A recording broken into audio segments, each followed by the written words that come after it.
Students, I am honored here for a special guest today. This is Charity of Ghost Town Metalworks, and I'm super excited because I got to meet her through Instagram and seeing her beautiful artwork. And also, well, I just like a lot of the musical choices, Charity, that you actually pick as well with your posts. I think we have a lot of similar background and upbringing with our music, which I love. But I love anyways, it. less important about me and my musical taste, more about you, Charity. Thank you so much for joining us today. Our students are excited to learn from you. Thanks for having me. You got it. All right. So, Charity, we're going to kick it off right away. Just to let our students know, like, what would you say your job title officially is? And then if you could walk us through, like, what does a day in the life of that job entail or look like on the regular every day? Sure. So when you guys get older, you're going to come across pretty much so many forms you have to fill out for a lot of things in life, and they're going to ask for your employer. One of the most wonderful things in life is you can write the word self there. You're self-employed. You don't necessarily have to dictate that, specification on all those forms. Self-employed is usually good enough for them. But as far as my career, I am a goldsmith or a metalsmith. Metalsmith is a more wider category that encompasses pretty much any kind of metalwork. Goldsmiths are more tuned towards specifically jewelry. So, and that's in gold and silver, precious metals, platinum, those sorts of things. I don't work in platinum. You kind of need some extra different tool setups for that. But that's what that means. Silversmiths tend to work more in like usable items. So think more like old school, like candlesticks, right? Things like that, silverware. But you will hear the word silversmith thrown around a lot. It is incorrectly used. And actually, I used to use that word a lot. And then a friend of mine that's from Belgium that is a goldsmith and went to proper school for that is the one that corrected me. She said, no, look it up. You're a goldsmith. You make jewelry and you work in gold and silver. So that would be my official official career field. Awesome. So, as a goldsmith and as a self-employed human, you're your own boss, right? You have your own company in that, and you're Yep. obviously making jewelry. This is, I'm assuming, like custom jewelry for your clients, or Yeah, and every person that's in this industry is going to have a different business model, so that you can totally cater that to whatever you want. My particular business model encompasses a lot of custom work, which means that clients reach out to me. They like my style, and have really been wanting some sort of thing made, and we work together. And there's a lot of going back and forth on getting that planned and dialed in, talking about budgets, all those things. There's a lot of really good communication skills that have to happen with that, especially when you're starting to get into, custom client realms. And that's where interpersonal communication really came in handy. One of those college classes that you don't think you're going to use much, turns out you do. But I mostly do that. And then I'll squeeze in online shop updates. So I mostly sell online.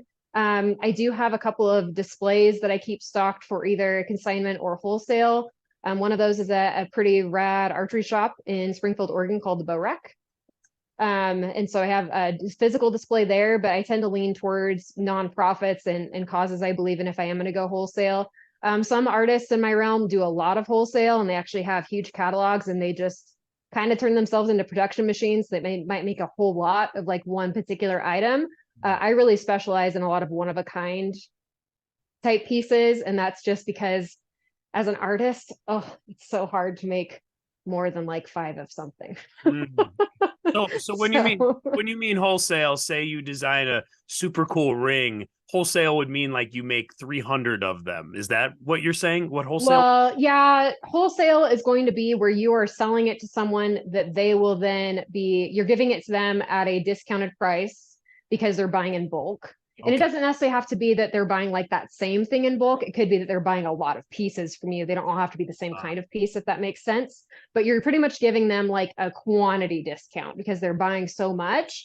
And then they turn around and mark it up in their business and resell it for the retail value. So wholesaling can sometimes be really, really hard, especially when you get into a realm like I'm in that has a very high overhead with materials are expensive, right? So wholesale is not ideal. And that's why I kind of reserve that for nonprofits that I really believe in that have storefronts, because then I feel like that little bit of income that I was giving up is going to a good cause.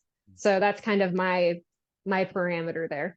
Okay, I love that. Thank you for explaining that. I'm definitely Yeah, not well no versed problem. in the selling of any type of jewelry and Sure. And just to clarify, so they know what this is, so the other option, like I was saying, is consignments. There's three options for selling your work.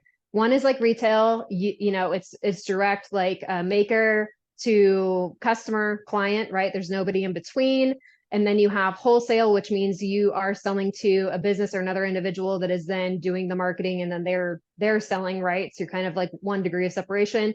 And then consignment is also the same thing where you're giving your stuff to another business. However, they're not paying you for it up front. There's a certain percentage that's agreed on. They say, oh, well, we have, 20%, 30%, 40%, even 50% consignment rate, which means they display your stuff, they do all the marketing for it. You only get cut a check when they sell your piece, and they take their part out, and then they send you a check, usually monthly or quarterly, depending on the agreements there.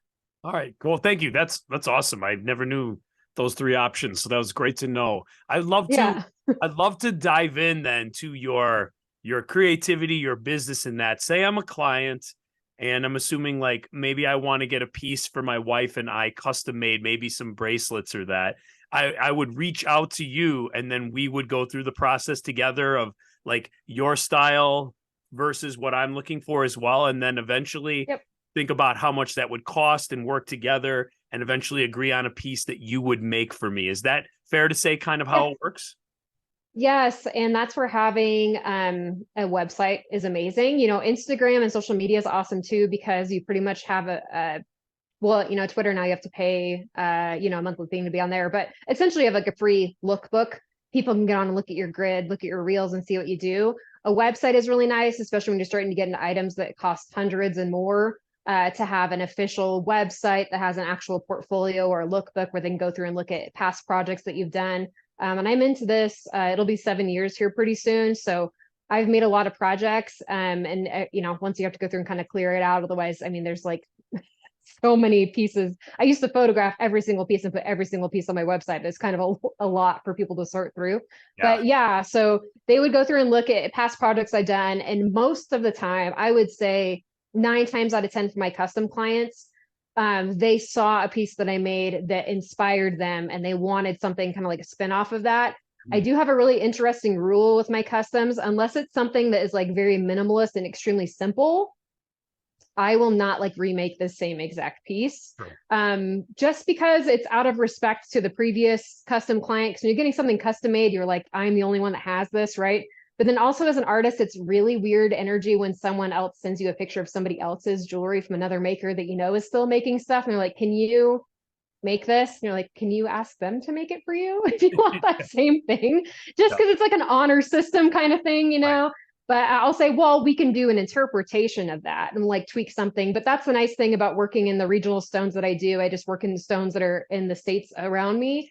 Most of those stones are super one of a kind anyway. So even if they wanted pretty much the same setting, the piece ends up looking a little bit different because every stone is, going to be a little bit different. So that's kind of Totally. cool. But yeah, that's how that would work. And it's really fun. I enjoy the process a lot, and that's why I've kept doing custom clients. I know some other goldsmiths that customs stress them out way too much. Yeah. So they only reserve that for people that they know really well.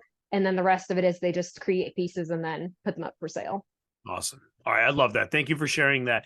Curious then. So you're not only talking to people, but I mean, eventually you're in your, forgive me, I call it a lab. I don't what your area that you work, but I imagine you're cutting things, you're smoothing things out, sanding, you're melting in that. Could you take us through a day Sure. in your life and not skipping the part two with like emails and that too, but like literally what Sure. does a regular day look like to you? Well, and I'd almost split it up about like a regular week, is that Okay. when you are a micro business, which is what I am, and that's like the term coined for like a one person business, that like you wear all the hats. You're doing the accounting, you're doing the shipping, you're doing the inventory, like the marketing, right? You're doing everything. You're the HR person. So when you're the micro business, you kind of have to start blocking out time for certain things. Otherwise, they won't get done. And that's where like a really good weekly planner is good. But checking emails every morning is a really good thing to do, every evening too, just so you don't miss anything that might be super important.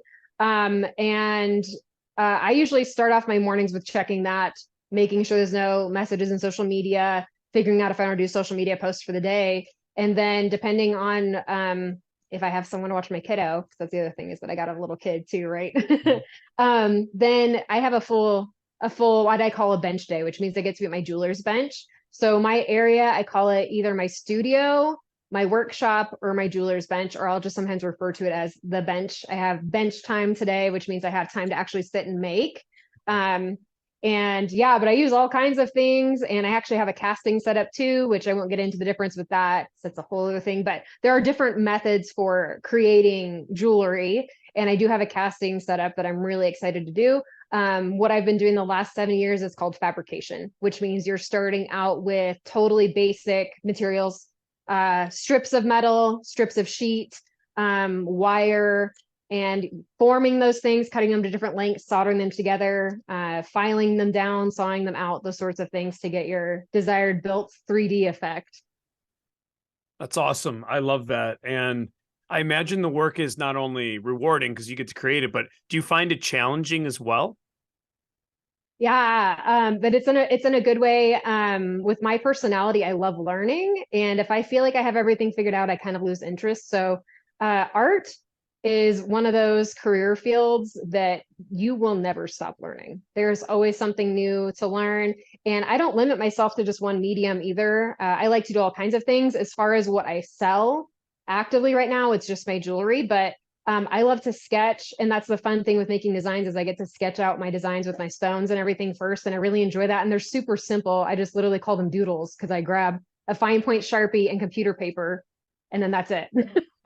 Like Love it. that's what the whole thing is. So I've seen some of your sketches in that with the stones in some of your Instagram stories. I was enjoying watching that, like your starting process and then what it's going to eventually be. That's got to be really cool to be able to it's get in. fun. I love.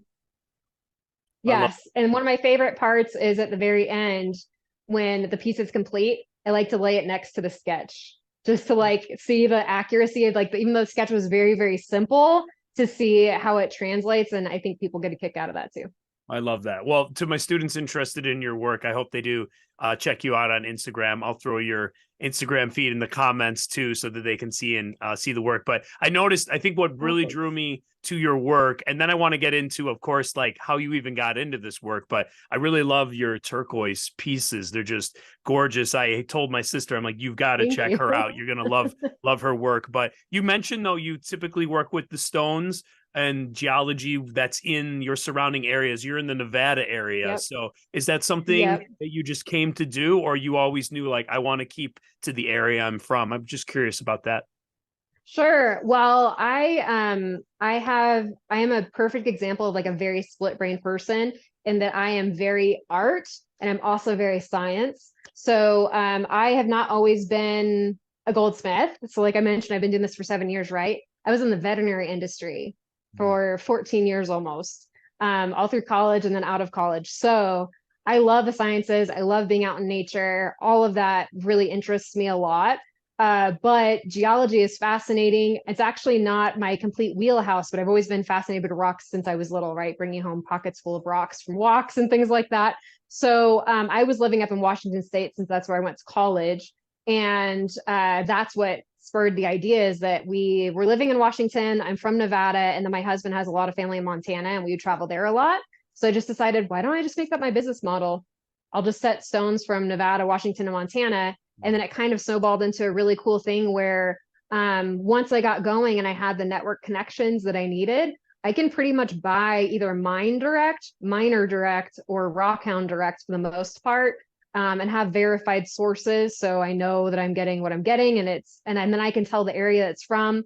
So when people order pieces from me that have a stone in it, they actually get a card. I call it a pedigree card that I fill it out and actually say what their stone is, and I say where it's from, and I circle the state that it's from, and I say what county or what town it's by or whatever.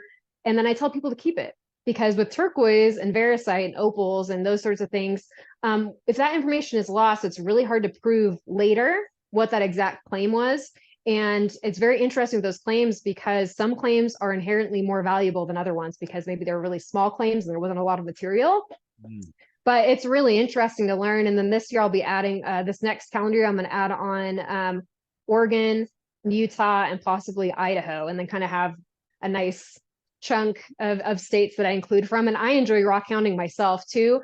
Lapidary work is the art of rock cutting for jewelry, usually specifically. So I am starting to gather equipment for that. That's always been my business model from the start. It's to be able to go out and find material myself, cut it, and then set it into jewelry would be, that's like the complete cycle. I want to be able to do like everything in the process. So, but yeah, that's why I want to do it. And then I realized after I did that, there's so many benefits to buying locally or regionally, is that my money is now supporting another small business and their family and putting food on their table and paying their bills and keeping their lights on. And then also, we're becoming more aware of our environment and taking care of the earth. You have to think about carbon footprint. Right. I know a lot of metalsmiths, and I'm not speaking against them or poo-pooing this, but they might buy, labradorite that's from India that's super cheap. It's $2 a stone. But think about the working conditions of those miners there, probably not very good. And then you have to think about the factory setting for the cutting the stones, not good, bad ventilation, lung problems, all kinds of stuff. And then you have to factor in the actual transit from all the way over there, over the United States. So mentally, it makes a lot of sense for me to just try to keep it local. So, and I encourage that too. I have friends all over the world, and a lot of them have kind of started looking for stuff that's closer to them. And I think that's great. I love that. I love that. You're a one-stop shop. You're going to be digging them, cutting them, shining, polish them, and setting them and selling them. I love it. I love it.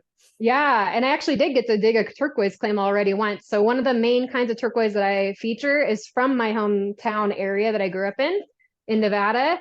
And the mine owners have become very good friends of mine because been good for business the last few years, but they actually invited me to come out and mine their claim, which is a private claim. It's not open to the public.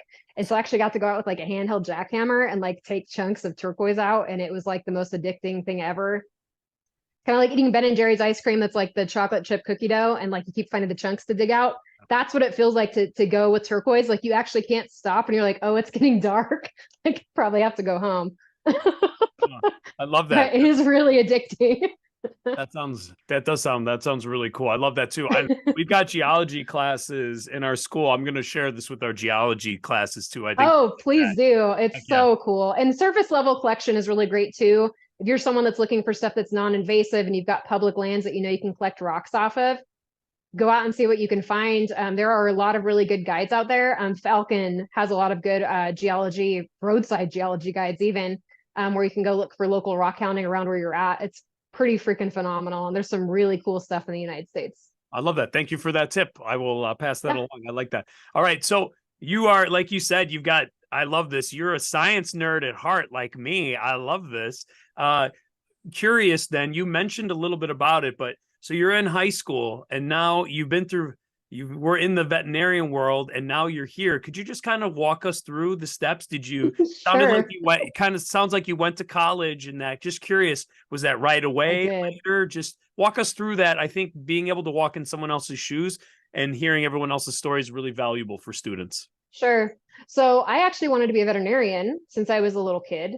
And so that was the path that I was working towards. And I'll get into the reasons why I opted to not pursue that exact level of that path. But I always loved art too, right? And I was like stringing beads on as a kid, right? So like the jewelry thing has always been present there with the animals and the outdoor thing. So it's all kind of simultaneously existed. And then in high school, I made sure I took art every single semester. And then you get to the point with the art teacher where they just let you come in and kind of make whatever you want, even after school, which is so cool. When it's like not even the assignments and you're going in and making like really weird pottery beads, or whatever. But I didn't know where I wanted to go to school yet. I knew that I wanted to go somewhere that had pre-veterinary. I grew up in a very small rural town that only had one high school, one elementary school, one middle school, less than 100 students in my graduating class. So I was really not drawn to the idea of like going to a big university. And I grew up in a very faith-based family, and my best friend ended up going to Seattle Pacific University, and I went and visited her during her freshman year. So my first year out of high school, I didn't just sit around. I got a job at an animal hospital since I knew that was the direction I wanted to go. I really focused on my grades through high school. I wasn't psycho about it, but I did well. I was honor society, honor roll, all of those things. Was not valedictorian or salutatorian, say that, but I tried, right? So I actually didn't work through high school besides just random odd jobs during, summers or whatever. So as soon as I graduated, I got a job as a kennel cleaner at a vet hospital because I knew that's the direction I wanted to go. I had a great in-state scholarship. So I was going to the community college that was an hour and a half away in Carson City. Found a friend that wanted to do the same thing for my hometown. So we just carpooled together, used our in-state scholarship, got a lot of my really fun gen eds out of the way. Kind of all over the board, but I'm still glad I did it. But I was going to school. And then I was able to find Whitworth University is what I landed on, which is in Spokane, Washington. Okay. And they had just started a pre-veterinary track. So I was actually registering for classes there and noticed, I was like, I really should take some art classes just to make everything feel balanced out. And I saw that they had Jewelry 1 in the course catalog.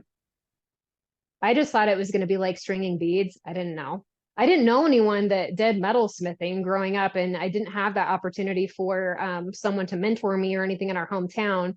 And so it didn't even occur to me that that's what it could be. I signed up for it, and I cannot tell you how excited I was when I got there and was like, we get to use torches, like fire, because my dad is a contractor. And so I grew up watching him weld and always wanted to learn how to weld, but I was too shy to ask. Like, I really wish now I would have asked him to show me.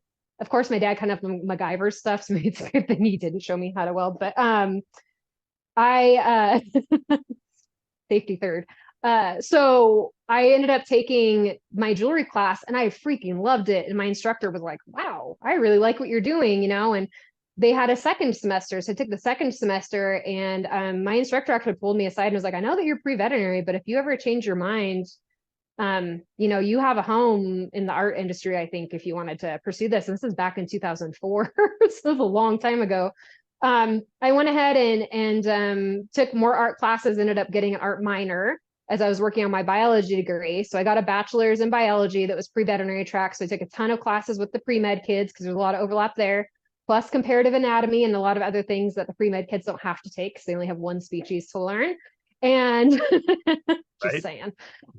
So I went ahead and did all that. And then I minored in biochemistry too, because I also worked in genetics labs too. So I have that very nerdy side to me as well. But the reason that I didn't pull the trigger on applying to vet school, and I even took, my tests and everything to get placed, is that the veterinary industry is very interesting. Vet school is actually harder to get into the medical school because there are fewer schools and actually surprisingly similar amounts of students that are interested in pursuing that career path. And so they kind of base their admissions on what they know the industry is going to need in 4 years. So at that time, large animal vets and research laboratory vets are what they were really letting the kids in for. And I wanted to either do exotics or wildlife medicine were my two things. And so I kind of was like, maybe I'm going to sit on this for a year because I already had a job at an animal hospital, and decided at that point, like, I'm going to sit on it for a year. Maybe I'm going to do the extra legwork to get my vet tech license, which is the next step up. And so I was able to get that done. But I'm glad I sat on it. Vet school is very expensive, and it would have maybe been in a field that I wasn't passionate about. So I kind of sat on it for a long time, and I ended up being in the veterinary industry for 14 years. And over the years, always knew I wanted to do jewelry on the side, but never had space for it in the houses we were in. I didn't have the right equipment. And of course, when you're taking it from a class from a school, there's a huge workshop with all of the equipment you could ever want, right? And it just seemed like a very overwhelming, daunting task to try to collect all those things. I thought that you needed to have all that stuff to be a goldsmith. You don't. You can start out very minimalist, it turns out. But what spurred it is that I got married, and then a couple of years later, got pregnant, had my little guy who's like 7 years old now, but I was home on maternity leave from the animal hospital. And he was like 3 months old, and my husband had given me a few $100 to be like, just get yourself something nice, you're staying home right now, like a little whatever gift, and I was on Amazon actually scrolling at like 2 a.m. and was like, maybe I'll buy myself a ring. Like that might be nice, right? So I went there, was looking at rings and put in my cart, and I was like, you know what? I know how to make that ring if I just had the stuff to do it. It's been a lot of years, but I know that I could do it.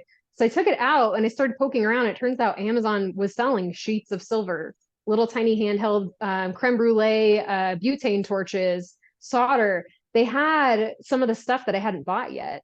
And so I spent all the money he gave me. And then when he woke up in the morning, I was like, I'm starting a business. And he's like, oh, It just, I started realizing that, like, you know, I grew up in an entrepreneur household because of my dad, and now I've got a kid to raise, and I had to address that question of, do I want to work? Do I want to do veterinary medicine was very fulfilling for me too. I loved that job very much. It has some very heavy emotional things with it, understandably. Compassion fatigue is a real thing in the medical and veterinary realms and first responder realms and law enforcement, all of those things, right? So that, and being in the veterinary industry for so long, I saw this in the veterinarians that I worked for, right? And the vet techs too. And so I was thinking, do I want to go to work just to go to work to be able to pay for childcare for him? Or do you think I should start a side business and just see how it goes and see if I can stay home and raise him?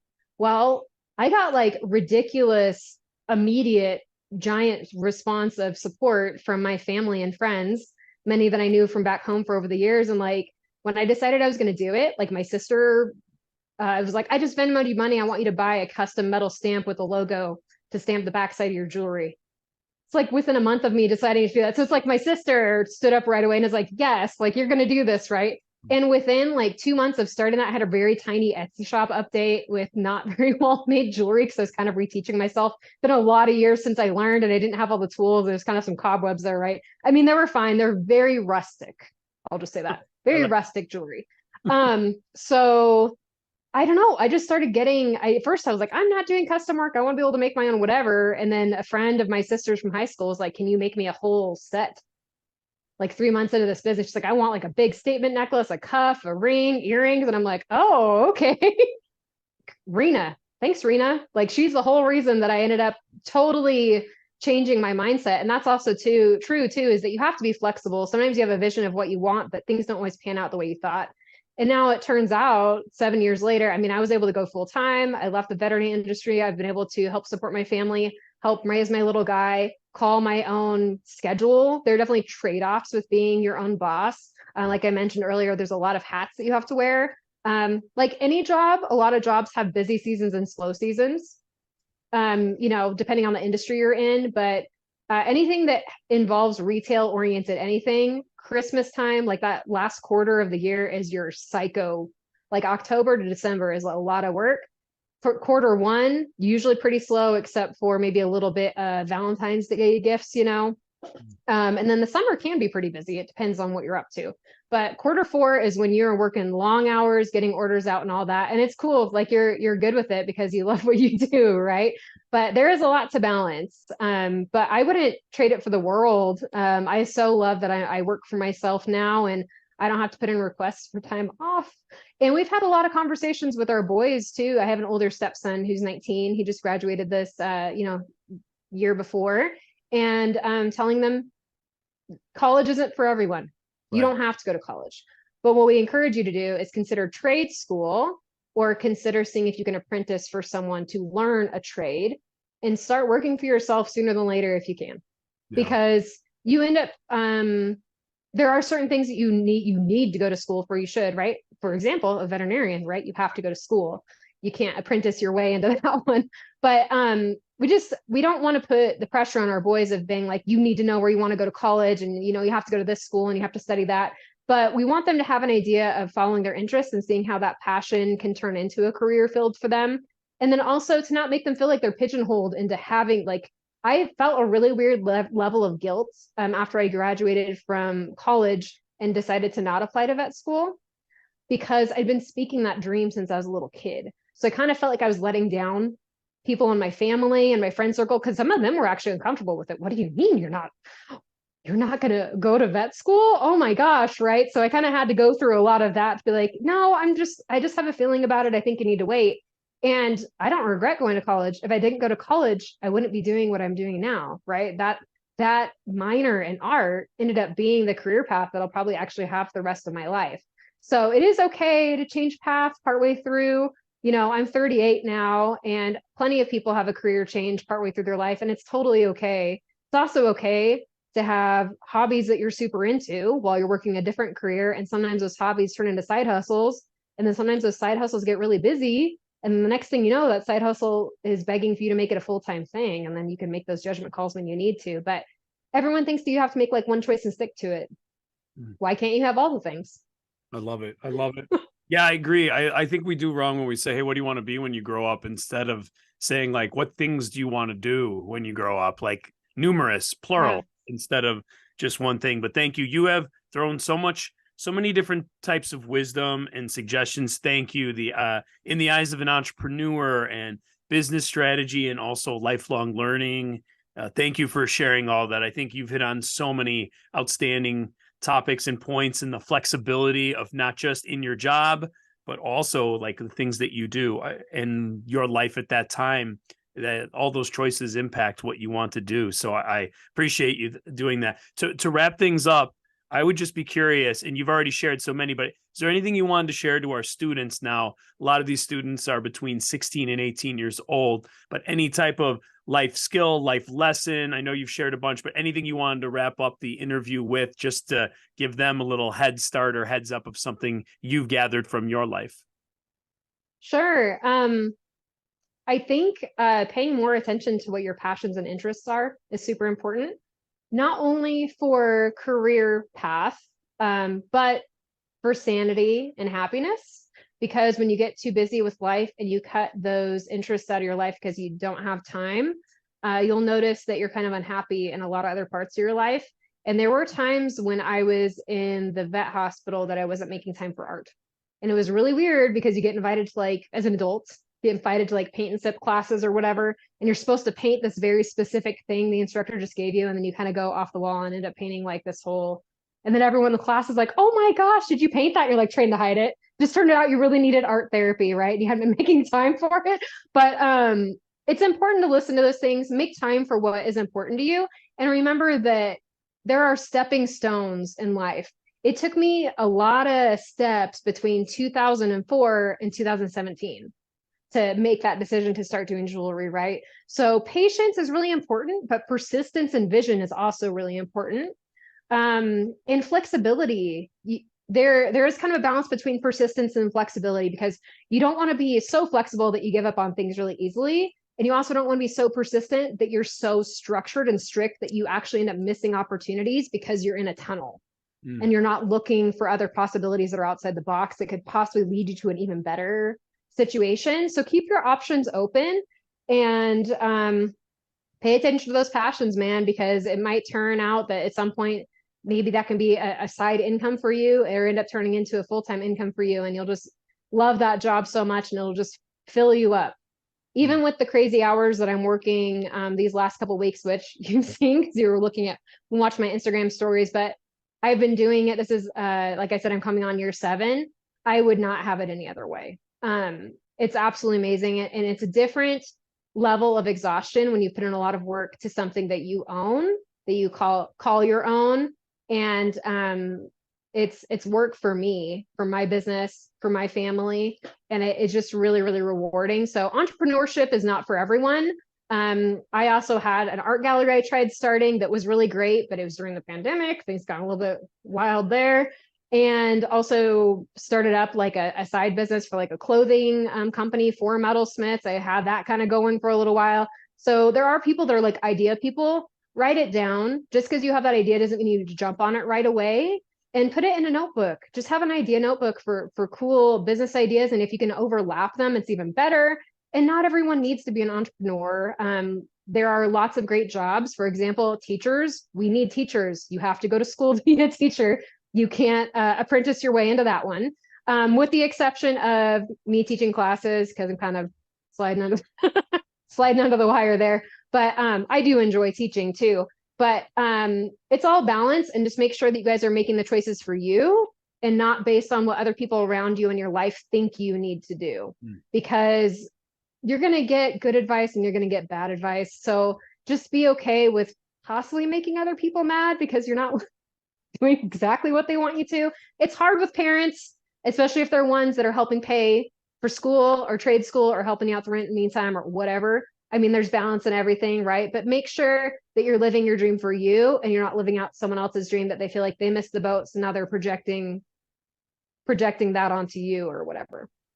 Yes. That was a really long bit of advice. Sorry. It's like I 3 minutes long. A I loved monologue. every second of it, though. You hit on so many important things and so many complex things when becoming an adult, is that we our friends or our family start to build this expectation of who you are. And when you decide that, no, I'm going to change this a little bit, it can make other people uncomfortable. And sometimes that's just because they wouldn't be comfortable enough to make the change that they really want to. And they maybe project on Exactly. you that really they wish they could do it. And instead, they make it sound like you're doing a bad thing or making a bad decision. But it is such a delicate balance. You've thrown so much out there. Charity, I can't thank you enough for just sharing not only your story, but your passion for what you do. And I mean, I'm just in love with your Instagram account. You make some beautiful pieces of Thank work you for so the much. world. And I know that, like you said, when you put everything into what you're doing, even if it's exhausting, that pride you feel at the end is really rewarding compared to if that was all for maybe just someone else's dream. So I think you brought up a It's lot of true. valid points. And again, overlapping with my geology classes, my business classes, and then of course for me and my chemistry physics classes. I can't thank you enough for just sharing it. So thanks for being here today with us, Charity. We really appreciate it. Thank you so much for inviting me on. And yeah, you guys can follow me at Ghost Town Metalworks, all one word on Instagram. Ghosttownmetalworks.com is my website if you want to check that out. And then, like I said, more outdoor shenanigans mixed with jewelry or on Ghost Town Fine Jewelry Instagram. Good to know. I can follow you on the other one now too. I didn't know you had two accounts. It's in my bio, so if you take a look at it, that'll be my main business one that I started forever ago. But I ended up attracting a lot of other metalsmiths, which is really cool. People that like learning, since I show a lot of process stuff. So the secondary one kind of helps attract more like clients, I guess, that are interested in like buying stuff, and then the other one is like community over competition. We all support each other, teach each other, encourage each other, and it's pretty cool. I love that. Well, Charity, I know we could have kept talking for hours, but thank you so much for your time. And I hope you have a great Thank night. you. Thank you. You too. Thanks.